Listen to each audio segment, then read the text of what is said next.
Perez coming to you from beautiful Florida. And today our question comes to us from New Thought. And New Thought has another question on that subject of timelines and losing one's place in reality. And New Thought remarks that I have talked about the idea that one's perception of reality will become warped if one loses one's place in it, if one ceases to be grounded into one's present reality. And New Thought asks if what I mean by this is that the person would experience weird and bizarre phenomena, or if they would merely become disconnected from the things they're experiencing.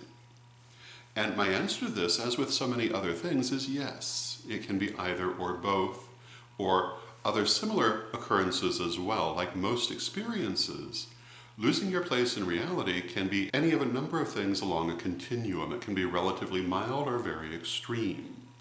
So yes, the person could find themselves having quite bizarre experiences, or they could simply find themselves unable to process the more mundane experiences they are having. What losing your place in reality means is that you lose the structured, sequenced nature of events and the meaning behind them.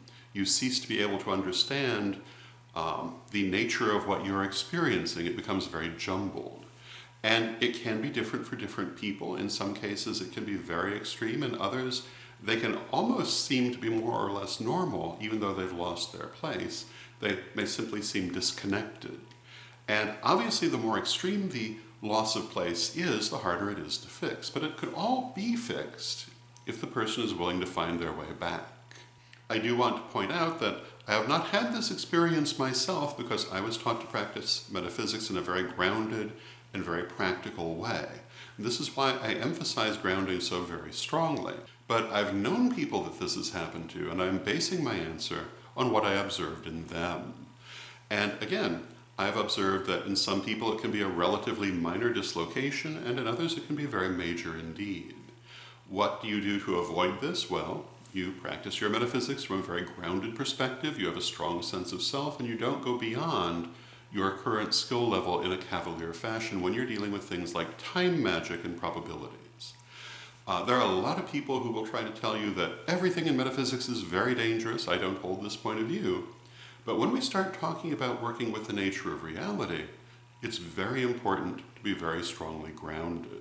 In some schools of Kabbalistic thought, there is a teaching that a person must be at least 40 years old and have a family before they start to study Kabbalah. The idea being that their experiences and the fact of having a family will keep them grounded no matter how far they go into metaphysics.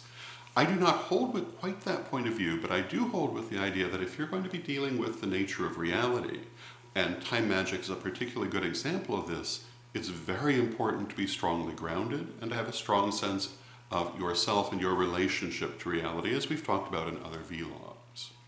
So that would be my answer. I hope you find it helpful, and until next time, may you blessed be. The Tarot of Hecate. My 100-card tarot deck, 30 years in the making, finally available to you from witchschoolstore.com. Check out a copy today.